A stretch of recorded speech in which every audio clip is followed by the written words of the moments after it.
and welcome to the Build and Exit podcast. I'm Julie Wilkinson, your host, and I own Wilkinson Accounting Solutions.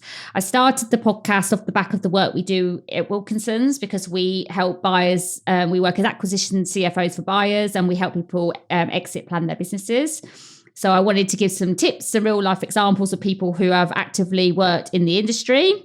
And I'm really excited to have Steven Pettigrew here today. Hi, Steven. Hi, Julie. How are you doing? Yeah, good. Thank you. So just a reason I brought Steven on.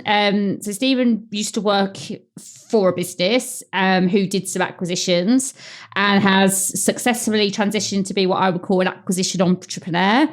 He has successfully closed a business in January this year, which was worth 2 million, and is on track to complete another one, well, maybe within the next month or so, just under 5 million. So, I think it's really inspiring for people that want to get into this, who are maybe employed and want to get into acquisitions, to sort of see real life people who have done it. So first of all, I just want to hand over to you and you can tell a bit about yourself. Yeah, thanks for that good introduction, Julie. Based in Scotland. I've been involved in business most of my life.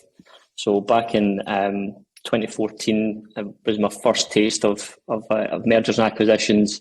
The family business that I was involved in, we purchased a competitor at the time, and it was a distressed business, and learned a lot from that because it was distressed. All the integration that was involved in that was very difficult. We inherited a lot of problems, a lot of cash flow issues, etc. So it gave us a good insight into how it works. Fast forward a few years later, I started my own business, which was in transport. We've now scaled that to 80 people in the business and managed to do my first full acquisition in January this year. As you mentioned, that was a £2 million business. Again, distressed deal, but really worth it. And then the juice was worth the squeeze, as they say. And yeah, sourcing a lot of deals, got a lot of joint venture partners I'm working with at the moment. And as you mentioned, there's one deal that should complete in September in the leisure space, which is doing around 5 million in revenue. And there's a lot of other deals we've put offers in. So hopefully, fingers crossed, we'll have a few more closed by the end of this year. Yeah, no, it's brilliant. So, I mean, it's really interesting that you actually started your own business as well, that you grew to 80 people. I mean, what time frame was that in? How quick did you sort of grow the business? Yeah, so I suppose the thing that no one tells you when you start a business is it's really hard and it's painful and it's slow. So started off in late 2019. It was a transport consultancy business to begin with. And we started probably not the best time because not so long afterwards, COVID hit everyone. So any kind of consultancy work that I was doing kind of dried up. So I had to pivot that business and see an opportunity in the courier industry, actually. So I seen that online orders were going through the roof. Amazon, FedEx, DPD, all these types of companies were booming. So started with basically 2 vans and one of these clients and just grew it from there. So yeah, it took about 3 years to get to that point. A lot of heartache, a lot of learning and whatnot. And then the business that we acquired was a competitor within the industry. So yeah, the good stuff was we managed to double in size overnight, get into new clients we weren't with. Bad stuff was it was a distressed deal. There was some invoices and bills that I knew would be a problem, but to that extent didn't really understand until we were in the business. So yeah, it took about 3 years to get to that point. So did you do a share sale? Did you do a full or just an asset purchase? What acquisition did you do? Yeah, it's a full share purchase of the business. So the owner basically was distressed himself. So not only was the business distressed, the owner was distressed as well. So I suppose the industry calls it a no money down deal. I suppose that's what it was. So a little bit of money on day one from the business that we acquired, and the rest paid up over a period of time. But we obviously found some skeletons in the closet after we came in, which was, I suppose, expected. We've done what I would describe a light touch due diligence process, which was required because the business was distressed. So we had to come in and out pretty quick. But we did mitigate that by putting some clauses in the share agreement. And do you think, because funnily, you're actually the first guest we've had that's done a distressed business. We've talked about distressed businesses, but I think this is the first one where we've talked about someone actually buying one. Do you think you would have been ready to do a distressed business if you hadn't already had the platform of your own business? Yeah, it's a hard one to answer. Probably not, because I suppose during the startup phase of my own business, you learn a lot as you go. And I've been quite cute during that time because I've always leaned on coaches and mentors during that time. So I've learned things as I go. But yeah, just simple things like, having a cash flow forecast, managing the creditors and keeping on top of bills in and out. I think, didn't have that experience before I'd actually started a business. Obviously, I'd seen what a distressed business looks like when we done the acquisition back in 2014, but doing it on your own by yourself is a different matter. But yeah, it was worth it in the end because we managed to turn it around fairly quickly after we got in. Yeah, well, I don't think you really realise how incredible it is. To build a business to 80 people anyway in COVID is good, and then to do a distressed acquisition to successfully do it is very good in quite a short space of time, especially as it sounds like you did quite a quick DD. What was the relationship like on the was it quite a hard deal, like in terms of personally, because of how was the seller? The seller was great, I've got to say. We're still on speaking terms, so he's now fully exited the business. But yeah, to give you an idea of how quick it was, I got in contact with this guy on the Friday, and by the Thursday the following week, we'd done the deal and it was all signed and sealed. So it was basically a 4-day kind of turnaround from getting in touch with the seller. So yeah, it was that kind of perfect mix. It was I say perfect, but it was this distressed deal, distressed business owner just wanted out, just didn't want to do it any longer. So it kind of made that perfect storm. But I've learned through experience over the years that it don't happen like that too often. No. And had you planned an acquisition? So had you thought about it, or did this one just come and then you sort of went for it? Yeah, so I've been sourcing deals for around 12 months and, pretty much staying in the lane that I've been in before, which was transport and logistics. I've now started to branch out outside of that, but I've had a lot of deals in the last 12 months that haven't went through. So we've maybe agreed terms, or we have got quite far down the road with a seller and maybe something's happened, something's came up in due diligence. Or there was one example last year where we were a week away from signing the share purchase agreement and the sellers changed their mind. So one of the two sellers had changed their mind last minute. So that was a costly one for me because we'd spent a bit of money on due diligence with an accountancy firm and a lawyer's firm, which we didn't get back. It was basically lost because the deal didn't go through. So yeah, that was a big learning curve at the time as well. Which is interesting because normally in heads of terms, you'd put a clause in to say if the seller pulls out, they cover the costs. Did you have that in there? I learned that trick afterwards. I should have known that beforehand, and maybe that's why. Maybe that's why I'll speak to you in the next few ones. But it was a clause that I discovered I should have put into the heads of terms, but unfortunately, that one I didn't. Yeah. Oh well, we live and learn, don't we? Yeah, so, we know the best ones now. Yeah.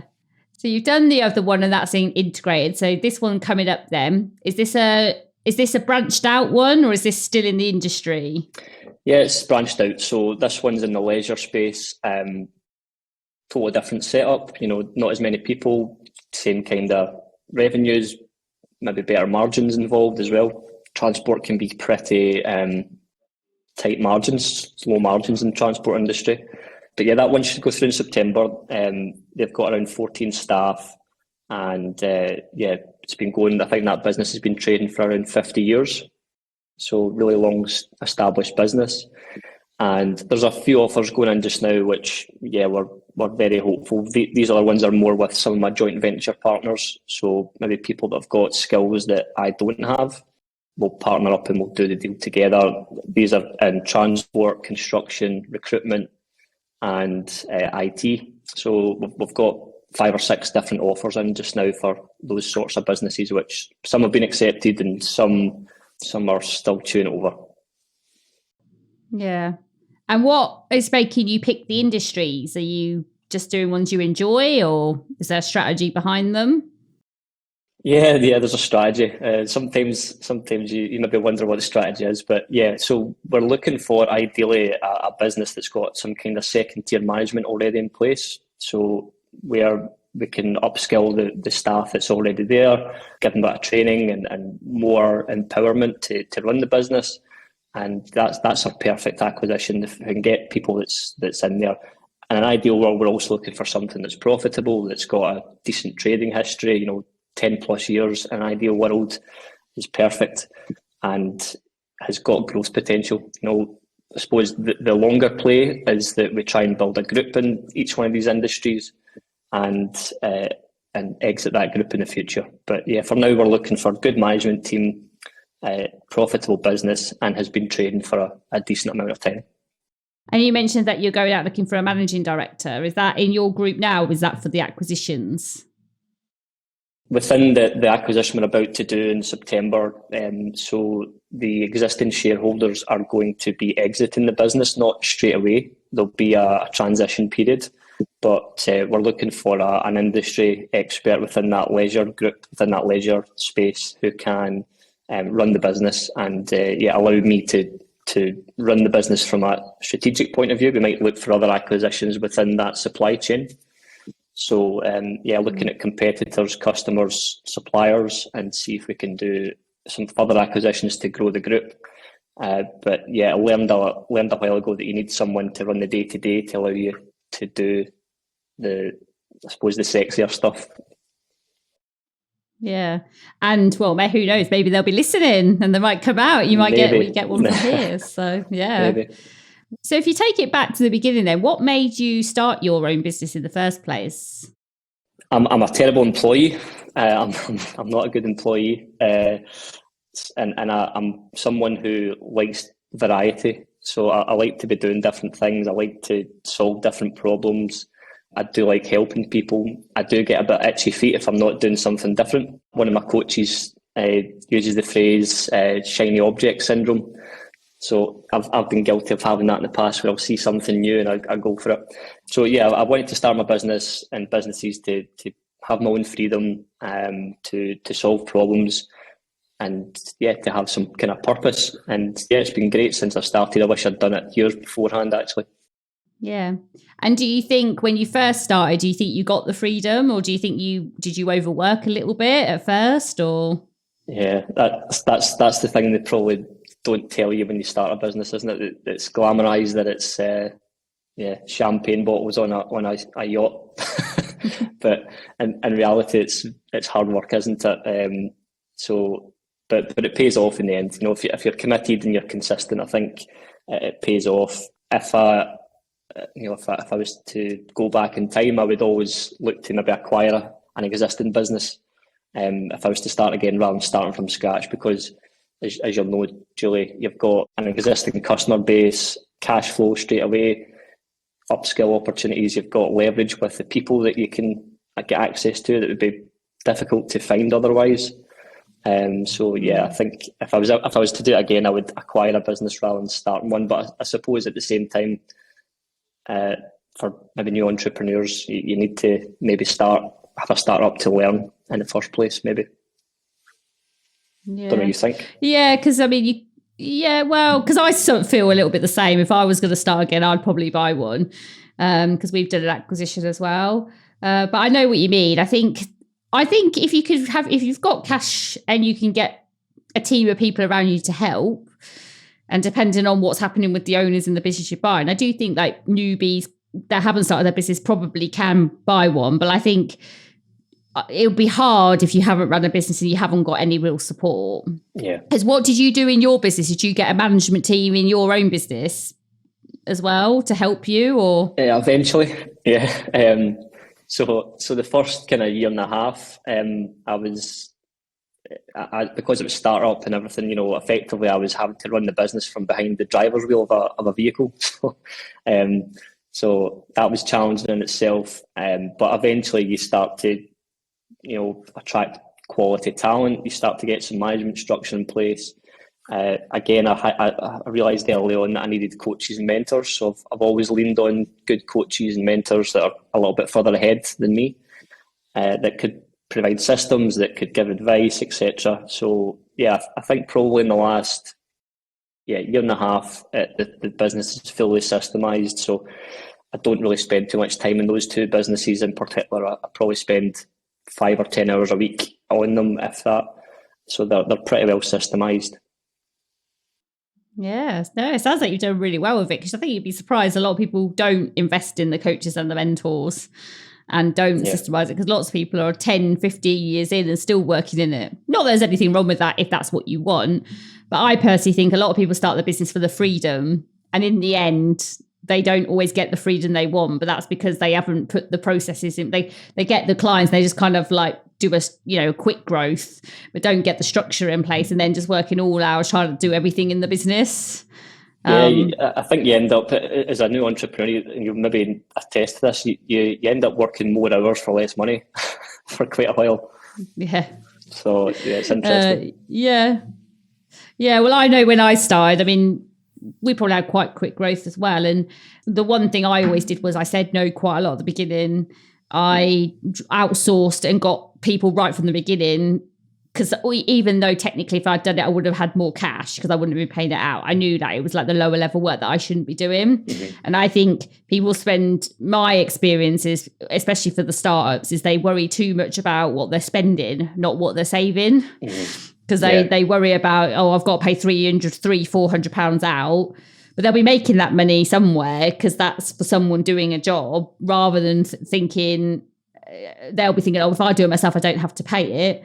But it's like, yeah, but the time that they're losing, not doing the core strategy things, is, because let's face it, the owner day to day probably isn't generating, like me day to day, I don't really generate any income as such because I don't do too much of the doing. But obviously my role is to make sure the business continues and the strategies continue and do that leadership across the team. Mm. And I think that's hard for a startup business because that doesn't always generate money straight away.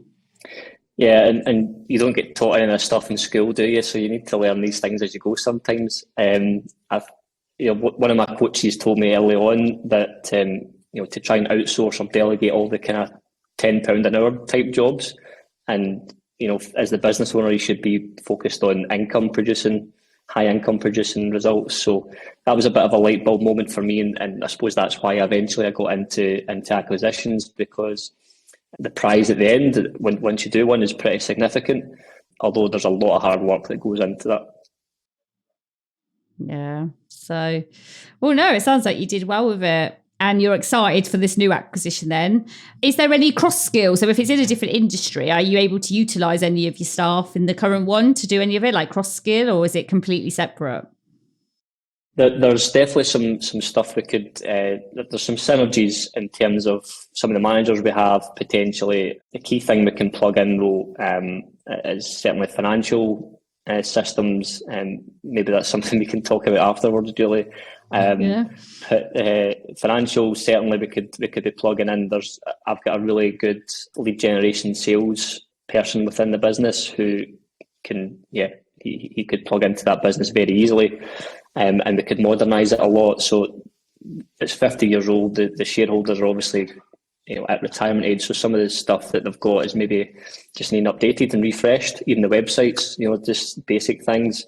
But yeah, there's a lot of potential with it. And it's a pretty interesting industry. I don't want to say too much at this stage, of course, but there's definitely some there's definitely some synergies within it for sure.